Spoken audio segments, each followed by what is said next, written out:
logging quickly out and logging back in. I'm going to go ahead and begin if that's okay with you folks. Okay, great. So let's see. Good afternoon, brothers and sisters, my hermanos y hermanas. Thank you for joining us today. My name is Leslie Lopez, and I'm the professor at the Center for Labor Education and Research in Honolulu, Hawaii. But I was born and raised here in Pueblo. So my labor background and perspective largely comes from growing up in the labor community here in Pueblo, which taught me a lot about fighting for workers' rights. We're here today to address the importance of election integrity as it relates to the labor community. And we've invited Dr. Holly-Ann Garnett, who is the director of the Electoral Integrity Project, which was founded in 2012. The purpose of the project is to identify both national and international standards of electoral integrity and identify and research core issues surrounding that.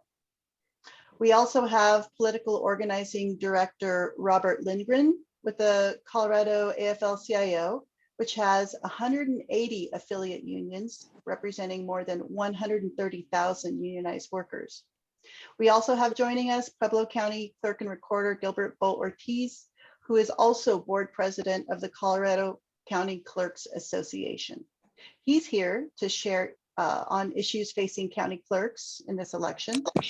Before we begin, though, I'd like to connect the dots a bit on how election integrity relates to organized labor from my perspective. Last week, Governor Polis signed the election security bill, codifying an election certification for county clerks. The bill was designed to support and educate county clerks in their work. The bipartisan Colorado County Clerks Association played a key role in crafting that legislation and ensuring that all county clerks receive education in general election law, the Federal Help America Vote Act of 2002, professional development support, education on voter registration and list maintenance, the mail ballot and in-person voting processes, voting systems testing, and canvasses and risk limiting audits. It's a complex process and a job requiring a lot of training. This bill was partly in response to providing the necessary training for elected officials such as Mesa County Clerk Tina Peters, who was recently indicted for election fraud by a grand jury. She is also under an ethics investigation related to out-of-state money and contributions. There's a reason, they say follow the money. So a recent report from the Center for Media and Democracy identifies Koch Industries and Walmart as some corporations who donate to states' attorneys generals who attempted to invalidate election results in battleground states. These are the same companies that support ALEC, the American Legislative Exchange Council. ALEC is a corporate created council writing cookie cutter legislation, anti-union legislation, such as limiting the union rights through the right to work legislation, specifically limiting the collective bargaining rights of public workers, such as firefighters, police, and teachers, prohibiting dues deductions from paychecks or limiting dues deductions, and allowing employers to opt out of union dues but still benefit from union negotiated contracts. Dramatically changing pension rights for public employees from defined benefits to defined contributions, and transferring the management of public pension funds to private companies, which is really what this is all about. Wealthy corporations are after public resources. It's the privatization of public resources. It should be noted that the Walton family are the richest people in the country with a net worth of $247 billion. They're known for low wages, denying their workers access to health care, and staunchly anti-union. So with that, I'd like to turn it over to our speaker. Thank you, Dr. Holly-Ann Garnett, for joining us today. And we'll just give you a moment to upload your slides. Thank you. Great. Can everyone see that okay? Yes. Yep. Okay, we're good to go. Excellent. So thank you for this invitation. I love talking about electoral integrity. So I am a Canadian. I'm here in Kingston, Ontario. My primary appointment is at the Royal Military College of Canada. And I co-direct the Electoral Integrity Project, as Leslie mentioned. And so what I thought I'd do today is to focus in on the American case and where there might be some issues regarding electoral integrity that we might not always hear about on the news. So let's just There we go. So just a quick brief overview, what we do at the Electoral Integrity Project. We're interested in these three questions: how and when do elections fail? What are the consequences of these, especially for issues such as security, accessibility, public trust in elections? And then what can be done to mitigate these issues? And so how we do this is through data collection. We have large data collection processes that are really global, including our Perceptions of Electoral Integrity Index. So that's the data I'm going to be sharing with you today. Surveying election management bodies, serving the public, doing research on these data, and then doing oftentimes training, including fellowships for early career researchers, consultation with electoral managers themselves, and really building a network of academics that can speak with policymakers and practitioners to provide some really evidence-based approaches to improving electoral integrity. So I guess that's the first question that we often get asked is, well, how do you even judge the quality of an election? And there's a variety of different approaches that you might be able to find in the academic literature. A legal approach where you ask the question, okay, are countries actually conducting elections according to their laws and constitutions? And that's one good starting point for understanding electoral integrity, but I think you could probably start to notice what could be an issue there is that there can be unfair laws, and there can be laws that don't actually improve electoral integrity. And so that has some limitations, right? A sociological approach considers how elections are perceived. So how individuals feel about their elections. Of course, the issue here being that we know that there can be a lot of rhetoric out there about elections. Tensions can get high, and what is perceived to be the quality of election, is not necessarily the actual quality of election. And we did quite see this in 2020. In the American case. So we are largely, another option is to take an international standards approach. So what do these sorts of international norms and standards say that elections should be run? So looking at things like United Nations standards, and that's really one good place where we can kind of codify the different areas of electoral integrity that we're looking to quantify. And then finally, what Toby and I, my co-director, and I tend to say is taking really a democratic theory approach that includes these different components of electoral integrity and tries to triangulate from a variety of measures. And so we're looking at things like, are there actually opportunities for real deliberation? Is there an equality of contestation? So there's actually a contest going on. It's not just one party running the game. Can everyone participate? How is the management of the election done? If you end up losing all ballots at the end of the day, we have some problems. And then some certainty and some predictability regarding the rules of the game, that those aren't getting changed mid-contest. And so these are some of the higher level values that we see as being crucial to electoral integrity. And so again, as I mentioned, we measure in a variety of different ways. And I'm going to focus today on this expert perceptions. So this is the Perceptions of Electoral Integrity Index that we just released last month. You can go on our website and read the full report. So this is 10 years now that we've been looking at the entire electoral cycle of activities and being able to consider quality of elections using the assessments of people who publish and write in that particular field, so that they can take a second to reflect on every election happening around the globe for ones that are of their expertise, and be able to provide us with enough data that we can then aggregate it into scores for the overall quality of elections, but then also smaller subsets and questions, and that's what we're going to look at today. So we do take an electoral cycle approach. So that's the one thing that I often say is elections are not just what happens on election day, that they're actually an entire cycle of activities that are always happening. So, we might say the 2020 election, for example, but that was happening way before 2020 and happened into 2021, right? And so these are some of the components. And then for each of these components, we break it down into a number of questions. And so that's what we're going to take a look at. And then if I could just remind everyone, if you could just put yourself on mute so that it'll just help me out a little bit so that I don't hear the doorbell ringing. Okay, so these are the mean scores by stage of electoral cycle, and I thought you guys would be most interested in the American context. So I have in blue the USA, and then in gray is the global means. And so there's a few things that we might want to look at in particular. So there are some areas where American elections actually do much better than their kind of global comparatives. So we see issues of the election procedures, party registration, the voting process and the vote count, and issues of electoral management. So all of these components of individuals actually getting registered, or not, well, we're going to talk about registration in a second, but actually the process of going to vote tends to actually do quite well in the United States compared to other countries. There's one area that I just want to highlight in kind of the yellow zone, which US does better than other countries, but it's still pretty darn low, and that's this issue of campaign finance. So I want to talk about that in a moment.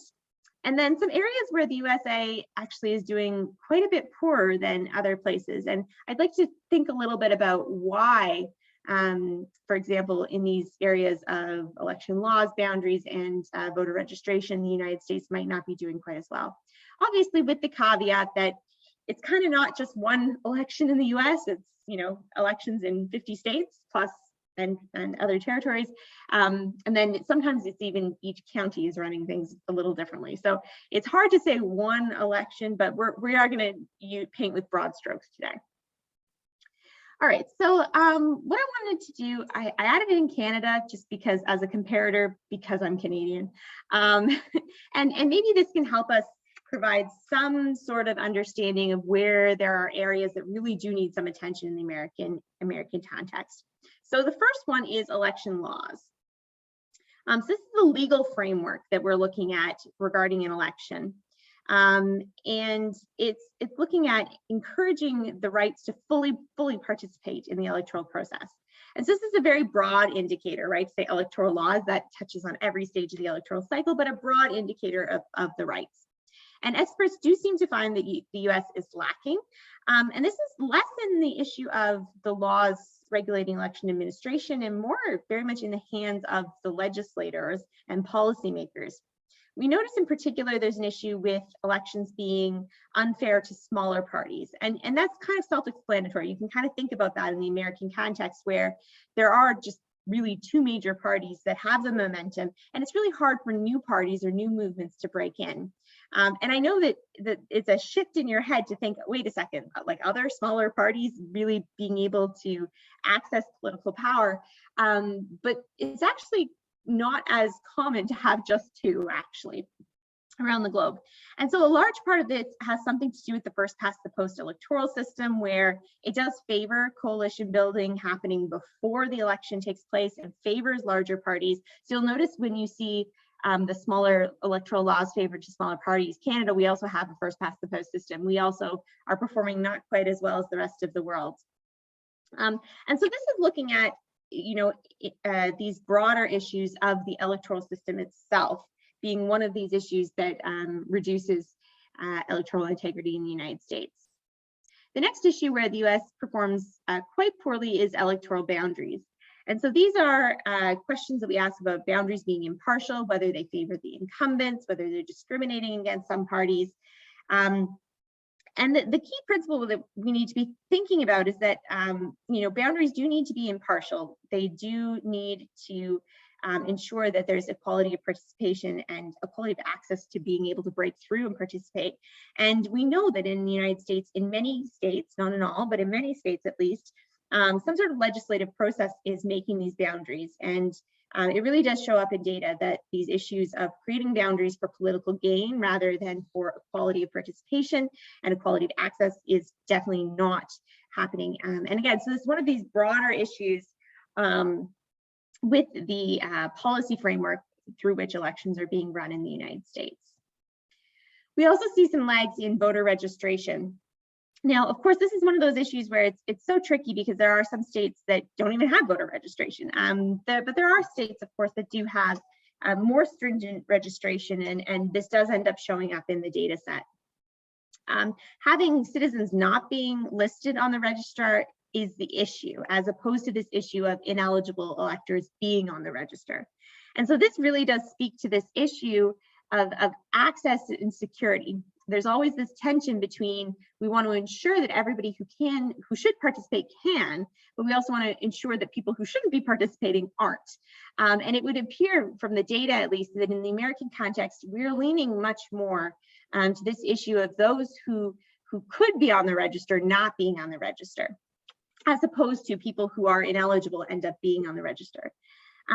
So it really means that there is a barrier to entry in the United States with the system of voter registration. There's many countries, Canada is one example, where there is election day registration across the board.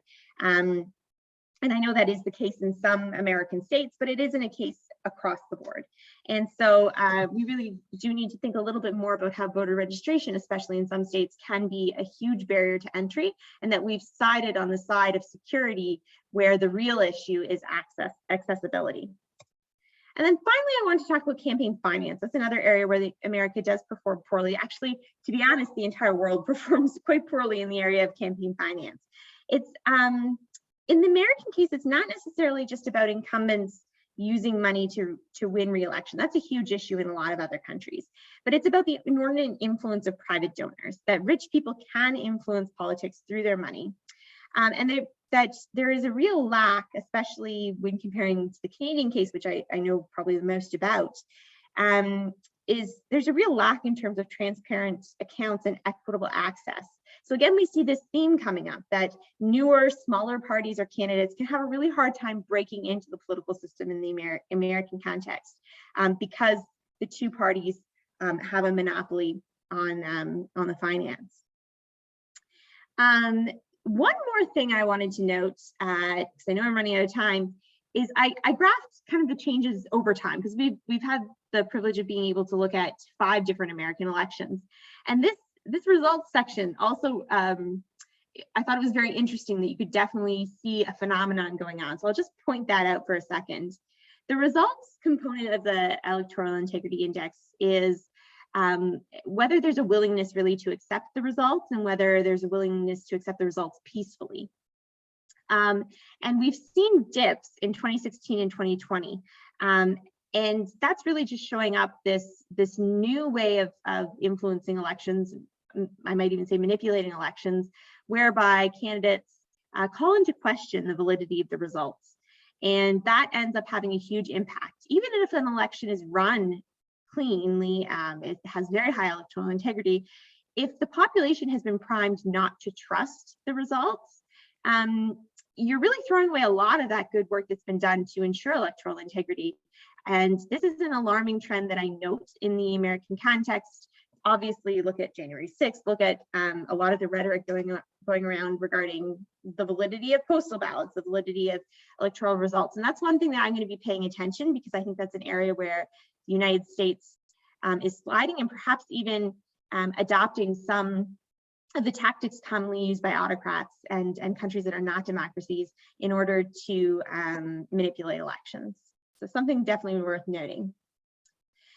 So I guess to conclude, what would I say? I'd say in the US, comparatively, the issue with electoral integrity, and again, not for every state, but if we're just painting with really broad brush strokes, the issue is not about tampering or manipulation of the voting process or even the vote count itself. That's what makes the news, but that is relatively rare.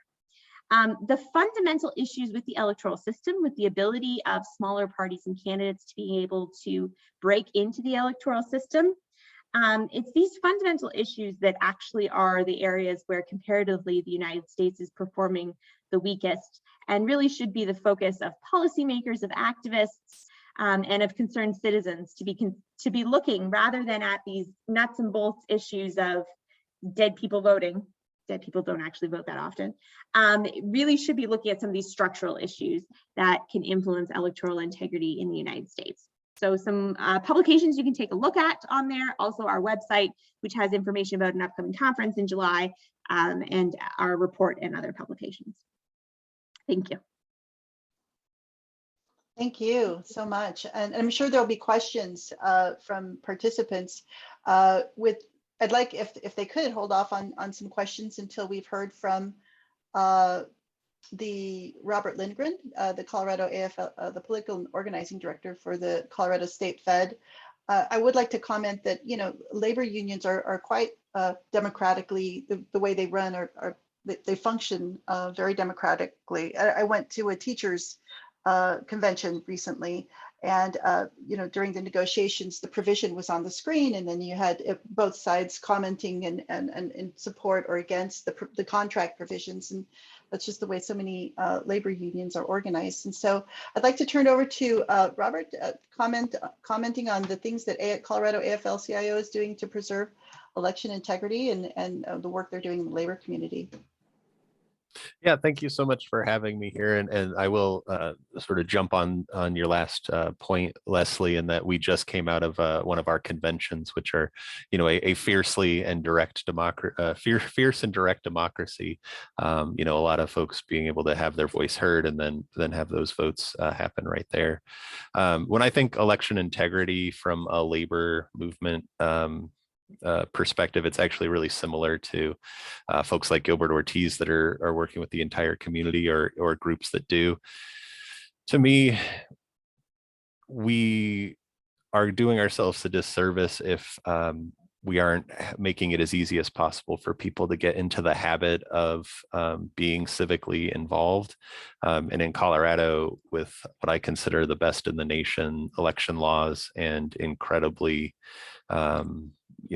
incredibly well-run elections, I think we've taken it for granted that folks get into that habit. Much like brushing teeth, I think people in Colorado do tend to vote often and have found the tools such as vote by mail or same-day voter registration to be a part of how they plan to be involved civically. So, people who are working aren't always able to get to the polls, and so having that ballot in hand at home where they can do the research is really key. And then being able to, if you've moved recently, being able to still be able to vote in your correct and true address through that same day voter registration is another just key tool that our people use.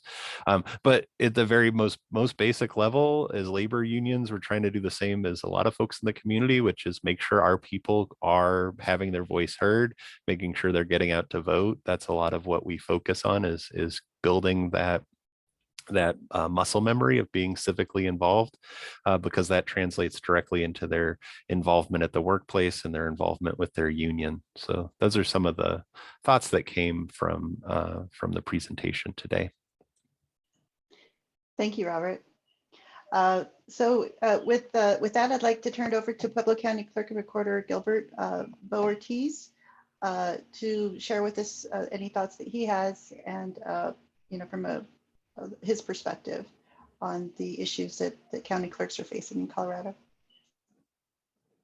Well, right now we are facing a myriad of issues, going from maverick or whatever you want to call them, clerks, where they bad actors is what I call them, who give and allow bad actors to come in and take images of computers and have access to election software and hardware outside of the legal process. That's a very scary thing for every single county clerk and Secretary of State. And we've seen it nationwide at this point. It's not common yet, but what we're also seeing is a lot of these county clerks in the state of Colorado are being primaried. Most of them are Republicans in the state, and they're being primaried because they didn't follow along with the big lie. And they're trying to put people in these county clerks positions that will agree with the big lie and will give them people, bad actors, access to the ballots and the systems. And they're doing this by intimidation, harassment, stalking, just the normal autocratic ways of pressuring people into doing what you're supposed to do, and expending a lot of money doing that for clerks. We've also noticed a lot of these groups are not in the statewide Tracer, which is the campaign finance aspect of Colorado. So they're doing, even though they're out there spending money against candidates and doing those kinds of things, they are totally ignoring Colorado laws and not going on the campaign finance side of the, and so it's a matter of finding those people that are doing that and hopefully getting them into the judicial process unwillingly. And so, you know, we're also seeing a large number of what they're called the US EIP, United States Election Integrity Project, that was created here in Colorado, which is, they call themselves a bipartisan group, but it's a very, very ultra right-wing group where they're canvassing door to door at a lot of these counties, Weld County, Pueblo County, El Paso County, and trying to convince people that there's a lot of people that are voting that their ballots aren't being counted, or there's a lot of people voting and they were never registered to vote, or those kinds of things. And now they're going door to door and using grassroots techniques against us. And so we're seeing, you know, here in Pueblo and in Colorado, we're seeing the whole book being thrown at us. And we're expecting, you know, a lot of watchers coming in to question every aspect and slow down the voting process. We're expecting people camped out at our 24-hour drop boxes, videotaping everybody that's coming in, which is election harassment and intimidation. We are expecting our judges to be followed once they picked up the ballots, because we've already seen that in the May special district election. And who knows what else. We've been in constant contact with our law enforcement, DA, sheriff, and police department. We have FBI 1-800 numbers to call because Department of Homeland Security is taking this very seriously. And so we do have a lot of tools out there that we are using to combat mis and disinformation. Unfortunately, a lie will get around the world 3 times before the truth gets its pants on. So it's an uphill battle, and people like scandal, especially now. They like scandal, they like controversy, they like conspiracy, and they'd rather hear the conspiracy theories because it's more entertaining than us getting in the weeds and telling you why it's impossible that that would happen. So we're in a very difficult position, every single county clerk in Colorado. And, you know, we're trying to work our way out of it by changing the perspective. You know, a lot of these people we're inviting to become judges because we have a lot more control over judges than watchers. But we get to educate them on the process and the training process. And once they've been educated in that process, we've seen 2 people that were US EIP members that are now true believers in Colorado's election process. So we believe that bringing them in and putting them to work is the best way to educate and combat those people out there that are believing in these conspiracy theories. Because it doesn't matter where you put it or who puts it up there. Jenna's been doing these educational Tuesdays, I believe, or Thursdays, one of the 2, and you should see some of the comments in those posts, and they're very vanilla. They're not political in any way. They're talking about trusted sources, who you should go to the trusted sources for, you know, who you should answer the phone for when they're calling about information, those kinds of things. It's all for the voter, and they're making it sound like we're trying to brainwash Coloradoans into believing our system works, when everybody in the nation knows that our system works very well here in Colorado. So and we're expecting a lot of things that we're expecting the unexpected. You know, like you're trained as a laborer, a person that would go out and I'm sorry, I'm forgetting the name. An organizer. When you're trained as an organizer, you're trained that you attack the castle from all sides when you're trying to organize a company or any of those things. They are definitely using that strategy where they're looking into personal, they're looking into financial, they're following you around, they're interviewing people that have nothing to do with the election process and pretending that they are experts in the election process. It's a very bad position out there to be in as an elected administrator right now, elections administrator. And that's why we've had to put some of these safety protocols in bills and make it a law so that people understand that we are taking these things seriously, even though it's kind of redundant since a lot of these things are in federal law also. But Right. But it's you know, I'd be open to answer any questions about it, but it is a very difficult situation that every county clerk is in right now. Yeah. Well, and again, the bipartisan Colorado County Clerks Association were key in drafting the election integrity bill here in Colorado. So with that, I'd like to open it up to any questions from participants. I have one question actually for Holly in terms of media.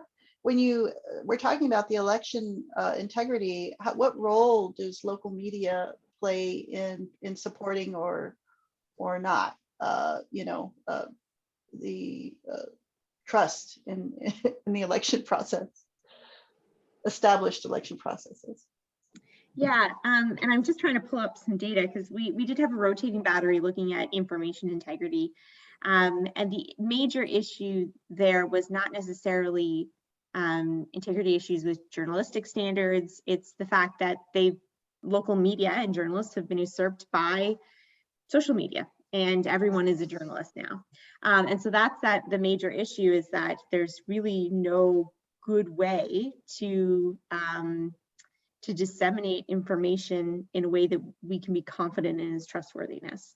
That's one of those major issues that that I don't know if we have a really good solution for, because I loved how was it Robert or Gilbert? Somebody had said something about, by the time the conspiracy theory gets out there, the truth is just getting their pants on. I thought that was brilliantly put, because I think as scholars, we're trying to figure out how do you take it back? How do you counteract this sort of messages that might not have accurate information? We've seen it in Canada, where there's the famous case where people were told, oh, by the way, your polling station changed, and it hadn't really changed. So it's happening around the world. And no longer are people necessarily just getting their information from somebody like Gilbert. They're getting their information from, a person who's on social media who may or may not even be in the region or the country. Right. So unfortunately, Leslie, more like problems than solutions there. Well, and what Yeah. we're experiencing here in Colorado, well, especially in Pueblo, is a lot of these local news stations don't have very high journalistic ethics. And what we're seeing is a rash of yellow journalism, where they're sensationalizing the smallest little mistakes or challenges and making them into gigantic issues by just making it vague enough to sound like there's a question on whether it's truthful or not.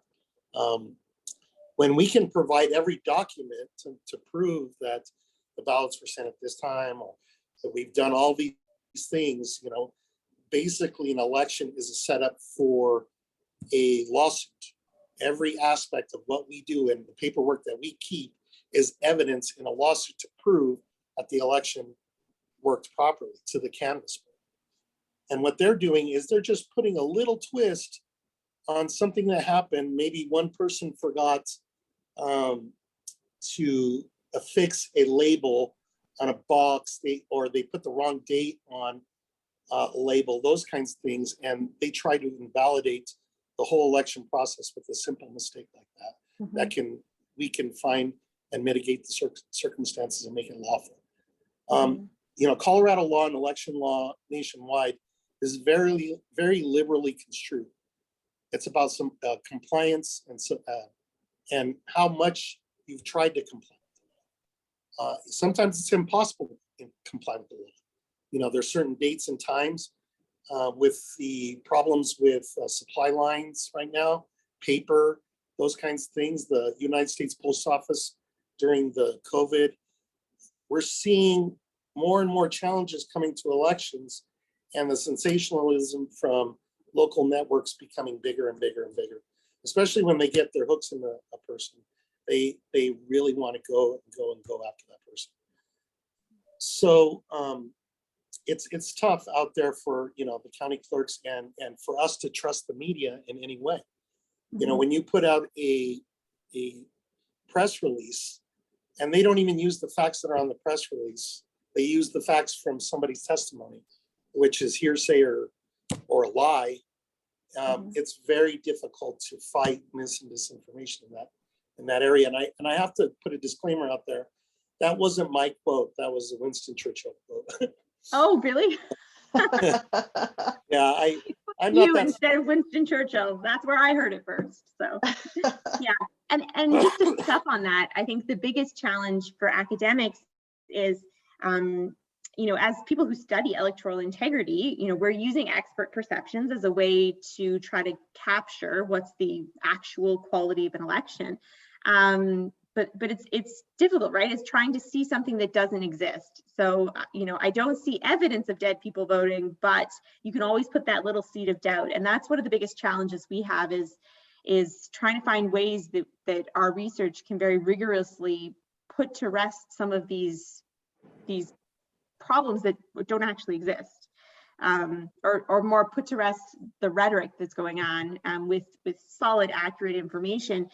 But it's really quite difficult to measure it, and that's why we use expert opinions. But you have to triangulate from a variety of different sources. But once you start doing that, it's really hard to get people to trust experts even. So yeah, it's a tricky spot we're in. So the challenges. Remember,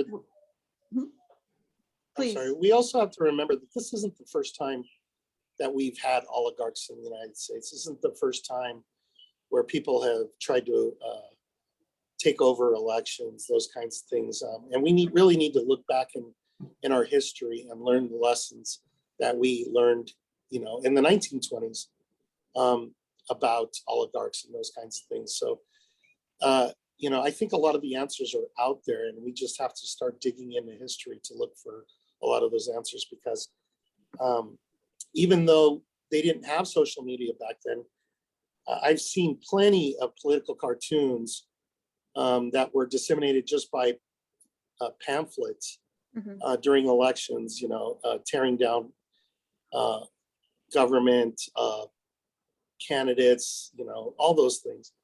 So, you know, the human condition is the human condition. It's the same over time. I think a lot of those answers to our questions are in, you know, Roman writings or Greek writings, or in our own Constitution and our own newspapers in the 1920s, and when, you know, we have the robber barons. What's the difference between oligarchs and the robber barons? You know, we need to know those things and understand how history is just basically repeating what we've already seen before. Thank you. So what are some ways, Holly, that you've seen communities organize against sort of this willful or campaign of willful misinformation that's funded by organizations that are directly against issues like workers' rights? How have you seen in your research, have you seen communities educate themselves and each other about this issue? Yeah, I think the biggest thing here is that, like we mentioned, once the damage is done, there's very little you can do to erase it. So the solution has to be resilience and kind of inoculating the public as to what kind of information they should be trusting and what maybe should be raising some alarm bells. And I think that starts in the public school system, in the school system, where young people are learning some media savvy and learning how to understand when when something is information that is credible and when information should be, looked at from a different perspective. And then the other thing is that I like to talk about sometimes is this idea of civic literacy in terms of making sure that the official channels of information are being provided in a way that is accessible to the population insofar as it's at literacy levels that people can read and understand and uses terminology that they can understand. Some of the work that I've done have seen lots of election information coming from official channels coming at reading levels that most people just can't handle. And so making sure that those more official channels are coming at you in a way that is very much accessible. A large part of that means working with grassroots organizations that are already working with these population groups that might not have who aren't these university educated people who are writing these pamphlets or writing this information. And I think a lot of election management bodies are doing that very well. A lot of community organizations are involved with that. So this idea of civic literacy, I think, is our best bet. Though, of course, the research is still ongoing to figure out the best ways to tackle these issues. Yeah. Okay, thank you. And I have a question for Bo, actually. How might organized labor support county clerks in their work? Invite them to their union meetings. Give them a platform to speak on the issues. Whether they're Republican or Democrat, invite them in and let them talk about the election process to your members. I think, or even, I know you guys do newsletters, those kinds of things. Include an article from the county clerk on election process and inviting everybody to come down and work. If they have people that are sitting on the bench, don't have a job, they're unemployed right now, get them signed up as election judges or watchers. It's important for people to understand the process. And when they're not doing those kinds of things, they're supporting local elected officials in those areas. They're going to learn a lot about the process doing that also. So, what I've seen here recently is here in Pueblo is the union having less and less traction with the elected officials. And I don't think it's the union's fault, but I think it's important for the union to know the situation is happening and to come up with ways to include those people rather than to alienate them, elected officials, because elected officials respond to people who are supporting them and giving them the platform. And so a lot of pressure comes from their constituents. And people need to remember that. It's not just saying something negative on Facebook or on Twitter to take a shot at and then link your post to the elected official. I think that's part of the problem. The solution is... Oops. It looks like we lost Bo during his response, but we'll give him a moment to get back on. Actually, it's 12:47. Are there any other questions from folks in the group here? Yes. Okay. It's more on the local level, and probably Gil could answer it better than anyone. But I'm wondering, what is our police doing and our DA doing about this stalking and intimidation? We have laws against that. How is it that can even take place? And what exactly are they doing about it? I mean, there have to be, there's people that don't trust the police or the DA because there's no accountability of the police or the DA specifically. How can we be sure that something's being done? Because, the police is so funded so well, $32 million here in a town of 100,000 people, a little more than that. And they're comprised of Democrats, Republicans, conspirator, lovers and or conspiracy lovers, excuse me. So I'm very, here's my doubt. That's where my suspicion lies. And I'd like some assurance there. What can you tell me, anybody? Well, Bo's back online. So Oh, Bo, we have a question for you related to what the deputies and police are doing. And if from your perspective, what you've seen in terms of protecting, county clerks from the kinds of, I guess, harassment that you've described. Well, it's about bringing them into the process. Like for me, I had a person who was emailing me and harassing me on the emails. And so I just started sending the emails to our local point person in that area in the sheriff's department. And so every time I got an email, I sent it to her. When they felt like it was over the line, they sent it to the DA. Unfortunately, our DA saw that he didn't think that it was going to be convictable. And that's how they make a lot of these decisions on, can we get a conviction in this issue? Rather than, let's send a message out there that harassing election officials is inappropriate. So he didn't go farther on it. So I'm continuing to collect the emails, and I may end up having to send it to the CBI or the FBI in order to get it done. But, I also work with our DA very closely, and I don't try to second guess his decisions, but, when there's somebody that votes twice for any reason, and, we end up going through probably 1,700 questionable ballots every election.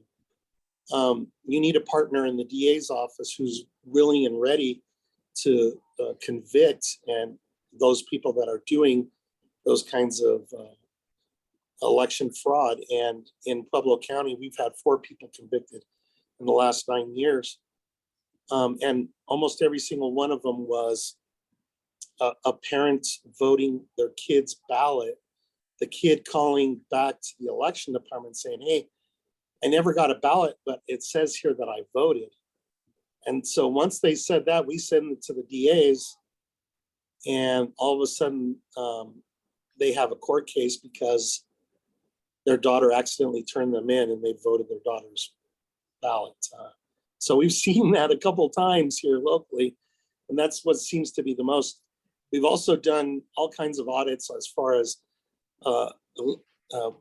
in immigrant people that are registering to vote. And we found 7 over since 1999. And almost every single one of them was either from Vietnam or the Philippines. And what happens is you're in different parts of Europe and in Asia, voting is mandatory. And you will get a ticket if you don't vote. So they come here and they try to register to vote because that's all they've ever known. And it really hurts their immigration status, because when they try to become a naturalized citizen, if there's a court case out there that says that they tried to vote, they're automatically going to be kicked out of the country. So going back to those election laws out there, I think there's some ways that we can fix it so that when people erroneously do these kinds of things, they're not having the book thrown at them and getting deported because they come from a country where it's mandatory to vote. So, and we're seeing more and more and more of those cookie cutter laws coming from ALEC, but we're seeing them come from the Democratic Party also. And because Colorado's election law is so different than a lot of people's, when you try to put a cookie cutter law into our system, it could make our system less efficient and less accessible to the citizens. So the County Clerks Association keeps a very close eye on those things. And we partner with the DA's Association and the Colorado Commissioners Association on a lot of these issues. And we don't always agree, but we're out there trying to get the police, get the DA, get the attorney general's attention so that when these things do pop up, there's action instead of, oh, freedom of speech, what are you gonna do? Well, thank you. Thank you for that explanation. And thank you everyone for your time, for coming today for this event. We really appreciate it. So it's coming up on 1 o'clock. And again, thanks to Dr. Holly-Ann Garnett and Robert Lindgren for joining us today, and also for Pueblo County Clerk and Recorder, Gilbert Ortiz. I will Leslie, can I add just uploading one? this to YouTube, and then I'll share it with everyone. Yes. One Gilbert. more piece is the news deserts that we're finding. Here in Pueblo, we have a news desert. And so the accountability of the elected Excuse me. officials. Would you repeat that? A news desert, the chieftain is owned by Yeah. conglomerate, and we get very little local news. It's mostly stuff they get off the, whatever it's called, the Associated Press. So,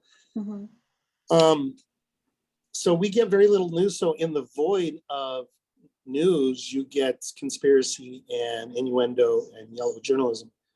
So that's another thing that's contributing to the fall or the continuing fall of our democracy, is when corporations own these newspapers and they could put whatever they want in those newspapers and you're not getting local news. That is, it's a terrible position to be in. And we are feeling that in Southern Colorado. Yes. Absolutely. Yes. It's been disconcerting to see the coverage for sure here in Pueblo. Okay, well, thank you again for all of your time, and I will be uploading this to YouTube and sharing out the link. So please do share with your local organizations this educational event on how election integrity relates to organized labor. Thanks again for your time. Bye. Thank you. Bye.